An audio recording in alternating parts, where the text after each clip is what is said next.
어제까지 멀쩡하던 사람이 오늘 아침 한쪽 팔을 움직일 수 없게 됩니다.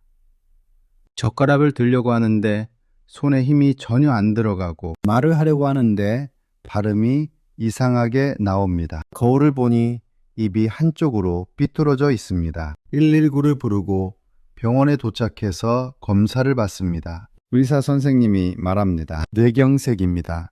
뇌혈관이 막혔습니다. 왜 갑자기일까요? 갑자기가 아닙니다. 여러분의 혈관은 지금 이 순간에도 서서히 막히고 있습니다. 70%가 막혀도 아무 증상이 없습니다. 80%가 막혀도 그냥 피곤한가 보다 생각합니다. 그런데 어느 날 혈관 벽에 붙어있던 기름덩어리가 압력을 못 이기고 터집니다. 그 순간 피떡이 만들어지고 그 피떡이 뇌로 떠내려갑니다. 5분입니다. 5분 안에 뇌 혈관이 막히고 뇌세포가 죽기 시작합니다. 하지만 걱정하지 마세요. 오늘 시니어 건강 플러스에서 병원에서는 알려주지 않는 혈관을 지키는 방법을 3분, 자가 테스트부터 7가지 관리법까지 모두 알려드리겠습니다. 영상 끝까지 보시면 여러분의 혈관을 스스로 지킬 수 있습니다. 지금 바로 구독과 좋아요 눌러주시고 함께 시작하겠습니다. 혈관이 막히는 건 갑자기 일어나지 않습니다. 10년, 20년에 걸쳐서 서서히 좁아집니다. 문제는 그 과정에서 여러분은 아무것도 느끼지 못한다는 겁니다. 지금 여러분의 손을 가슴에 대보세요. 심장이 뛰는 걸 느끼시나요? 그런데 혈관이 70% 막혀도 이렇게 아무 느낌이 없습니다. 혈관에는 통증을 느끼는 신경세포가 단 하나도 없기 때문입니다. 이게 혈관 질환이 침묵의 살인자라고 불리는 이유입니다. 실제로 뇌경색으로 쓰러진 환자들을 조사해보면 80% 이상이 전날까지도 아무 증상이 없었다고 합니다. 멀쩡하게 잠들었다가 다음날 아침 한쪽 팔다리를 움직일 수 없게 되는 겁니다. 왜 이런 일이 일어나는 걸까요? 혈관이 좁아지는 과정은 3단계로 진행됩니다. 첫 번째 단계는 혈관 내피세포의 손상입니다. 내피세포는 혈관의 가장 안쪽을 감싸고 있는 얇은 막인데 이게 손상되면 그 틈으로 나쁜 콜레스테롤이 혈관벽 안쪽으로 타고듭니다. 두 번째 단계는 플라크 형성입니다. 혈관벽에 쌓인 콜레스테롤에 칼슘과 염증세포가 달라붙으면서 딱딱한 덩어리를 만듭니다. 이걸 플라크라고 하는데 쉽게 말하면 혈관 벽에 붙어 있는 기름 덩어리입니다. 오래된 콜레스테롤과 칼슘이 섞여서 딱딱하게 굳어진 찌꺼기 덩어리죠. 마치 수도관 안쪽에 녹과 찌꺼기가 쌓이는 것과 비슷합니다. 세 번째 단계는 혈관 협착과 폐쇄입니다. 플라크가 계속 자라면서 혈관이 점점 좁아지는데 50%까지는 증상이 거의 없고 70%가 되어도 평소에는 괜찮다가 운동할 때만 살짝 불편합니다. 그런데 90%가 막히면 그때부터 갑자기 심각한 증상이 나타나기 시작합니다. 문제는 70%에서 90%로 가는 시간이 매우 짧다는 겁니다. 어느 날 플라크가 압력을 못 이기고 터지면 우리 몸에 응급 시스템이 작동합니다. 혈관이 터졌다고 판단하고 혈소판이라는 지혈세포들이 막 달려듭니다. 혈소판들이 그 부위에 달라붙어서 피떡, 즉 혈전을 만듭니다. 문제는 이 피떡이 혈관벽에 계속 붙어있지 않고 혈류에 떠밀려서 떨어져 나간다는 겁니다. 그리고 그 피떡이 떠내려가다가 더 좁은 혈관, 특히 뇌혈관에 딱 걸립니다. 그 순간 뇌경색입니다. 이 모든 과정이 단 5분 안에 일어납니다. 그래서 갑자기 쓰러지는 것처럼 보이는 겁니다. 그럼 여러분의 혈관이 지금 몇 %나 막혀 있는지 어떻게 알 수 있을까요? 병원 가기 전에 집에서 할 수 있는 3가지 자가 테스트를 알려드리겠습니다. 첫 번째 테스트는 아침 소변 체크입니다. 내일 아침 첫 소변을 보실 때 이것만 확인해 보세요. 소변의 거품이 30초 이상 남아 있나요? 정상적인 소변은 거품이 생겨도 10초 안에 사라집니다. 하지만 거품이 30초 이상 남아 있으면 이건 단백뇨일 가능성이 높습니다. 단백뇨가 왜 중요하냐면 신장의 미세 혈관이 손상되었다는 신호이기 때문입니다. 신장 혈관이 손상되었다는 건 뇌 혈관도 심장 혈관도 비슷하게 손상되었을 가능성이 매우 높다는 뜻입니다. 특히 거품이 많고 소변색이 탁하고 냄새가 심하다면 즉시 병원에서 검사를 받으셔야 합니다. 두 번째 테스트는 손발 온도 차이입니다. 지금 바로 왼손으로 오른손을 만져보세요. 온도 차이가 느껴지시나요? 그리고 양손으로 양쪽 발을 만져보세요. 손과 발의 온도 차이는 어떤가요? 정상적이라면 양손의 온도가 거의 같아야 하고 발도 손보다 약간 차가운 정도여야 합니다. 하지만 한쪽 손이나 한쪽 발이 유난히 차갑다면 그쪽 혈관이 좁아져 있다는 신호입니다. 특히 양손의 온도 차이가 2도 이상 나거나 발이 얼음처럼 차갑다면 말초혈관 협착이 상당히 진행된 상태입니다. 세 번째 테스트는 눈동자 혈관 관찰입니다. 거울 앞에 서서 눈을 크게 뜨고 흰자를 보세요. 실핏줄이 몇 개나 보이시나요? 정상적이라면 가는 실핏줄이 2에서 3개 정도 희미하게 보이는 게 정상입니다. 하지만 굵은 실핏줄이 5개 이상 보이거나 흰자 전체가 빨갛게 충혈되어 있다면 이건 망막 혈관의 압력이 높아졌다는 신호입니다. 놀라운 사실은 눈의 망막 혈관과 뇌 혈관이 구조가 거의 같다는 겁니다. 안과에서 눈 검사를 할 때 망막 혈관 사진을 찍는 이유가 바로 이것 때문입니다.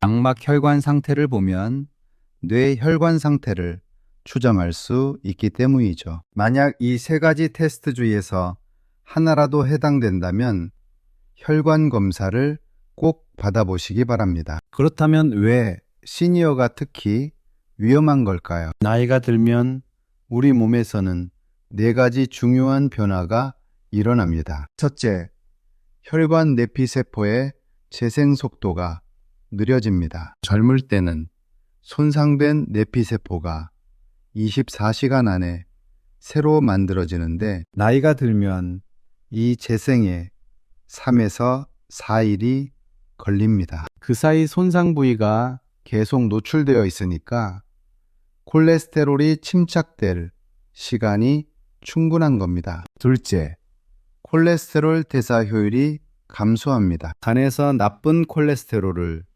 분해하는 효소의 활성이 떨어지면서 혈액 속 콜레스테롤 농도가 자연스럽게 올라갑니다. 같은 음식을 먹어도 젊을 때보다 콜레스테롤 수치가 더 높게 나오는 이유입니다. 셋째, 혈관 탄력성이 소실됩니다. 혈관벽을 구성하는 탄력 섬유라는 단백질이 감소하면서 혈관이 딱딱해집니다. 딱딱한 혈관은 혈압 변화에 제대로 대응하지 못하고 작은 충격에도 쉽게 손상됩니다. 넷째, 혈소판 기능이 변화합니다. 혈소판은 피를 먹게 하는 세포인데 나이가 들면 혈소판이 너무 활성화되어서 작은 자극에도 피떡을 만들려고 합니다. 이게 미세혈전이 자주 생기는 이유입니다. 무증상이 가장 위험한 또 다른 이유가 있습니다. 바로 척부순환 때문입니다. 척부순환이란 주요 혈관이 막혔을 때 우회로가 자동으로 만들어지는 현상입니다. 마치 큰 길이 막혔을 때 골목길로 우회하는 것과 비슷합니다. 뇌는 똑똑해서 혈관이 서서히 막히면 옆에 있는 작은 혈관들을 점점 넓혀서 우회로를 만듭니다. 그래서 70%가 막혀도 증상이 없는 겁니다. 하지만 문제는 이 우회로가 원래 혈관만큼 튼튼하지 않다는 겁니다. 갑자기 혈압이 오르거나 혈류량이 증가하면 우회로가 터지거나 주 혈관이 완전히 막히면서 우회로마저 소용 없어집니다. 또한 뇌에는 자동 조절 기능이라는 놀라운 능력이 있습니다. 혈압이 오르면 혈관을 수축시켜서 뇌로 가는 혈류를 일정하게 유지하고 혈압이 떨어지면 혈관을 확장시켜서 혈류를 보상합니다. 이 자동 조절 덕분에 혈관이 좁아져도 뇌는 필요한 혈액을 계속 공급받을 수 있습니다. 하지만 이 자동 조절에도 한계가 있습니다. 혈관이 90% 이상 막히면 아무리 혈관을 확장해도 충분한 혈류를 공급할 수 없게 됩니다. 이때를 인계점이라고 하는데 인계점을 넘는 순간 뇌세포가 죽기 시작합니다. 그리고 뇌세포는 단 3분만 산소 공급이 끊겨도 영구적으로 손상됩니다. 그럼 이제부터 혈관을 망가뜨리는 7가지 습관을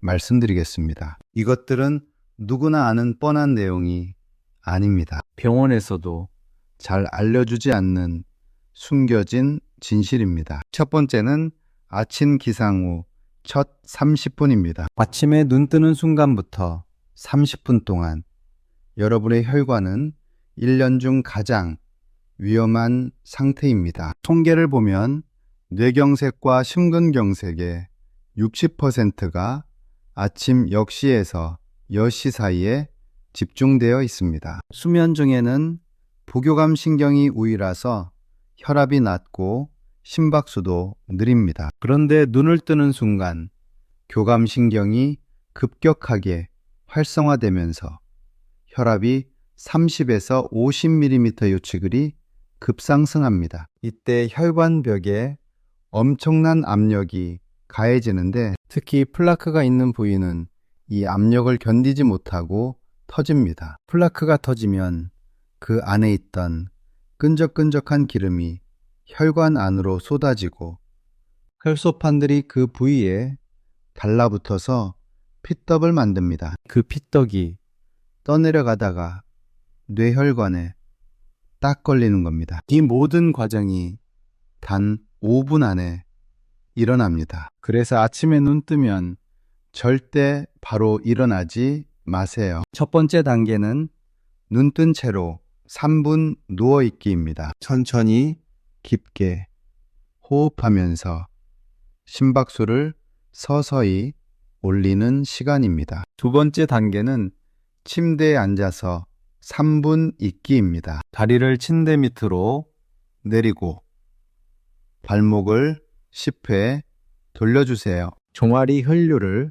활성화시키는 겁니다. 세 번째 단계는 일어나서 물 한 잔 마시기입니다. 미지근한 물 2000ml를 마시면 혈액 점도가 낮아지면서 피떡 생성이 억제됩니다. 이 구분이 여러분의 생명을 구합니다. 두 번째는 식사 후 첫 10분 움직임입니다. 식사 후 여러분은 뭘 하시나요? 소파에 앉아서 TV를 보시나요? 그렇다면 지금 이 순간 여러분의 다리 혈관에서 피떡이 만들어지고 있습니다. 식사 후에는 소화를 위해 혈액의 60%가 위장으로 몰립니다. 그러면 다리로 가는 혈액량은 평소에 40%밖에 안 됩니다. 다리 혈관, 특히 종아리 정맥은 중력을 거슬러 혈액을 심장으로 보내야 하는데 혈액량이 부족하면 혈류 속도가 극도로 느려집니다. 혈류 속도가 느려지면 혈액 속 피브리노겐이라는 응고인자가 혈관벽에 달라붙기 시작합니다. 그리고 30분만 가만히 앉아 있어도 미세 피떡이 형성됩니다. 이 미세 피떡이 떨어져 나가서 폐로 가면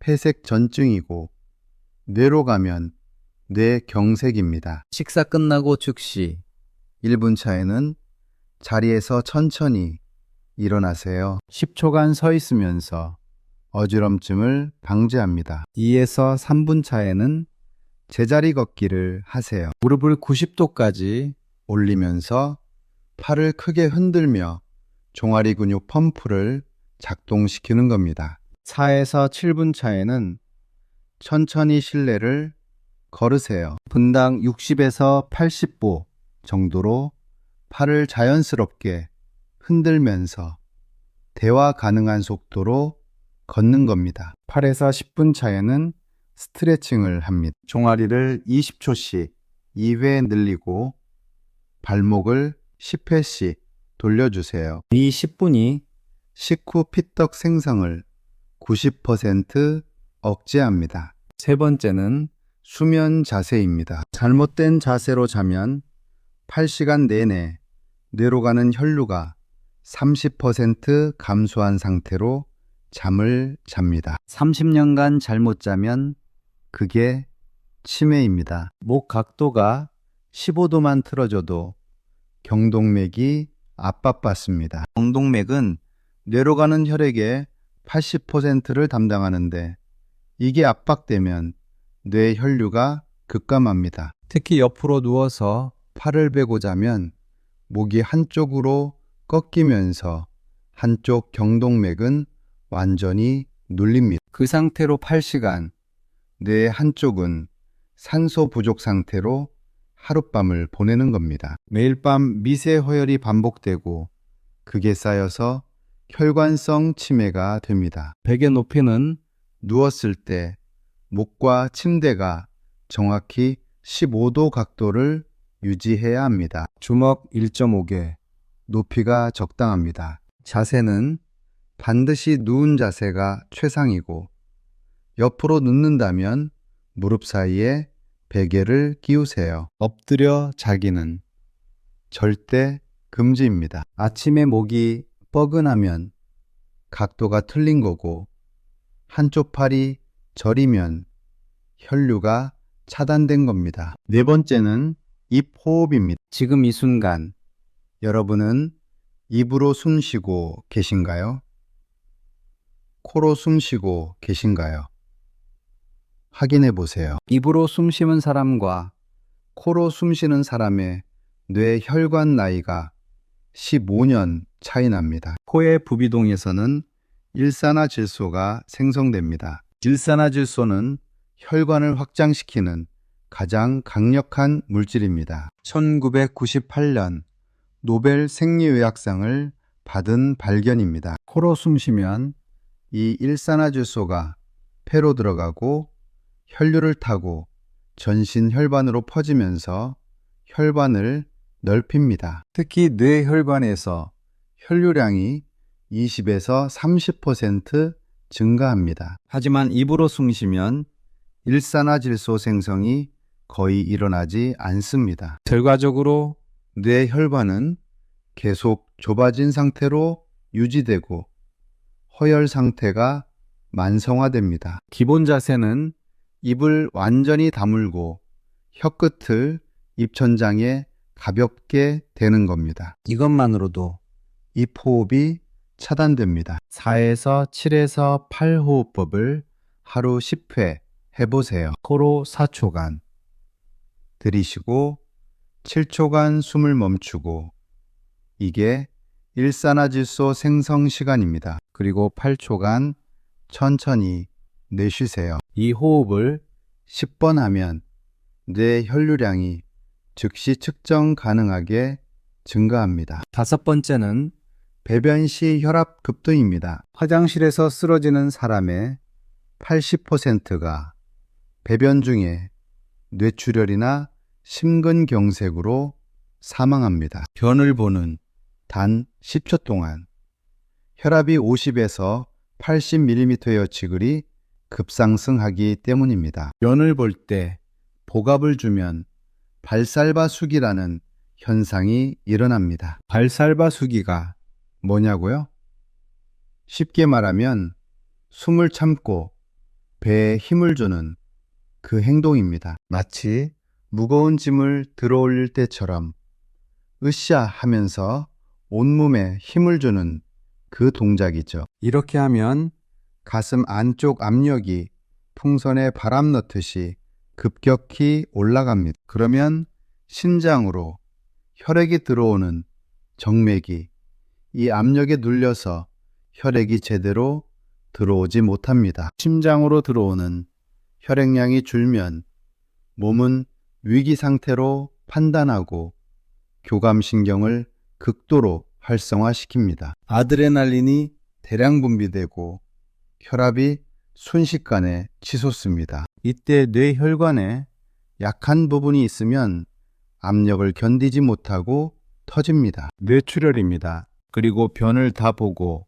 힘을 풀면 이번엔 혈압이 급격히 떨어지면서 뇌로 가는 혈류가 순간적으로 끊깁니다. 뇌경색입니다. 발판을 사용해서 무릎이 엉덩이보다 높게 만들고 골반 각도를 35도 유지하세요. 절대 숨 참지 말고 입을 벌리고 후 소리 내며 내쉬세요. 3분 이상 앉아있지 말고 안 나오면 나중에 다시 하세요. 6번째는 씹는 횟수입니다. 오늘 아침 밥을 몇 번이나 씹으셨나요? 10번? 20번? 지금부터 세어보세요. 음식을 30회 씹는 사람과 10회 씹는 사람의 뇌 혈류량이 40% 차이 납니다. 씹을 때마다 측두근과 교근이라는 강력한 근육이 수축합니다. 이 근육들이 수축하면 경동맥과 측두동맥에 압력이 가해지면서 혈액이 위로 펌핑됩니다. MRI 연구 결과 음식을 씹는 동안 뇌 혈류량이 20에서 40% 증가합니다. 한 입에 30회 이상 양쪽 어금니 골고루 사용하고 천천히 리듬감 있게 씹으세요. 7번째는 체온 변화 관리입니다. 겨울에 외출하실 때 현관문 열기 전에 뭘 하시나요? 아무 준비 없이 바로 나가시나요? 따뜻한 실내에서 추운 밖으로 나가는 단 5초 만에 혈관이 30% 수축하고 혈압이 40mm의 지글이 상승합니다. 겨울철 뇌경색의 70%가 이 순간에 발생합니다. 체온이 1도만 떨어져도 몸은 열 손실을 막기 위해 말초 혈관을 급격히 수축시킵니다. 이때 혈관 내 혈액량은 그대로인데 혈관이 좁아지니까 압력이 폭발적으로 상승합니다. 특히 뇌혈관은 자동 조절 기능이 있어서 혈압이 올라가면 더욱 수축합니다. 이 이중 수축이 플라크를 자극하고 피떡을 형성시킵니다. 나가기 5분 전에 옷을 입고 목도리는 필수입니다. 정동맥을 보호하는 겁니다. 현관에서 1분 적응 시간을 가지고 천천히 걸으며 체온을 조절하세요. 그럼 여러분이 궁금하실 내용들을 미리 답변 드리겠습니다. 먼저 많은 분들이 이렇게 물어보세요. 이미 늦은 건 아닌가요? 지금부터라도 효과가 있을까요? 전혀 늦지 않았습니다. 혈관 내피세포는 3개월마다 완전히 새로 태어납니다. 문제는 재생 속도보다 파괴 속도가 빠르다는 것뿐입니다. 오늘부터 이 방법을 시작하면 3개월 후 여러분의 혈관은 측정 가능할 정도로 젊어집니다. 그리고 또 이런 질문도 많이 받습니다. 7가지를 모두 한꺼번에 해야 하나요? 아닙니다. 처음부터 완벽하게 하실 필요는 없습니다. 오늘 7가지 중에서 딱 하나만 선택하세요. 그리고 그 하나를 일주일 실천해 보세요. 익숙해지시면 두 번째 습관을 추가하시면 됩니다. 중요한 것은 완벽함이 아니라 꾸준함입니다. 또 이런 궁금증도 있으실 겁니다. 효과는 언제부터 나타나나요? 개인차가 있지만 대부분 2주 정도면 아침 피로가 줄어들고 한 달이면 손발 냉기가 개선되는 것을 느끼실 겁니다. 3개월이 지나면 혈액 검사에서 확실한 변화를 확인하시고 6개월이면 주변 사람들도 여러분의 변화를 알아차릴 겁니다. 오늘 말씀드린 내용 너무 많으셨나요? 괜찮습니다. 다시 한번 천천히 보셔도 되고 메모하시면서 보셔도 좋습니다. 중요한 것은 오늘 이 순간 여러분이 혈관 건강의 중요성을 깨달으셨다는 것입니다. 그리고 변화를 시작하기로 마음 먹으셨다는 것입니다. 혈관은 여러분이 생각하시는 것보다 훨씬 회복력이 뛰어납니다. 어느 나이든 몇 살이든 혈관 내피세포가 새로 만들어지고 혈류가 개선될 수 있습니다. 과학이 증명한 사실입니다. 오늘부터 딱 하나만 바꿔보세요. 아침 9분 루틴 또는 식후 10분 걷기 또는 코 호흡 무엇이든 좋습니다. 그 하나가 여러분의 혈관을 지키는 첫걸음이 될 것입니다. 그리고 3개월 후, 6개월 후, 1년 후 여러분은 분명히 변화를 느끼실 것입니다. 더 맑은 정신, 더 따뜻한 손발, 더 가벼운 몸, 그리고 더 활기찬 일상 여러분은 할 수 있습니다. 저도 여러분을 응원합니다. 오늘 말씀드린 내용들이 여러분의 혈관 건강을 지키는데 조금이나마 도움이 되셨기를 바랍니다. 시니어 건강 플러스는 앞으로도 일반적으로 알려지지 않은 전문적인 건강 정보를 여러분께 전해드리겠습니다. 만약 오늘 내용이 유익하셨다면 구독과 좋아요로 응원해 주시면 감사하겠습니다. 여러분의 작은 관심이 더 많은 분들께 올바른 건강 정보를 전할 수 있는 힘이 됩니다. 그리고 궁금하신 점이나 다뤄주셨으면 하는 주제가 있으시다면 댓글로 남겨주세요. 최선을 다해 답변 드리겠습니다. 다음 영상에서는 여러분의 건강을 지키는 또 다른 중요한 정보로 찾아뵙겠습니다. 그때까지 건강하세요.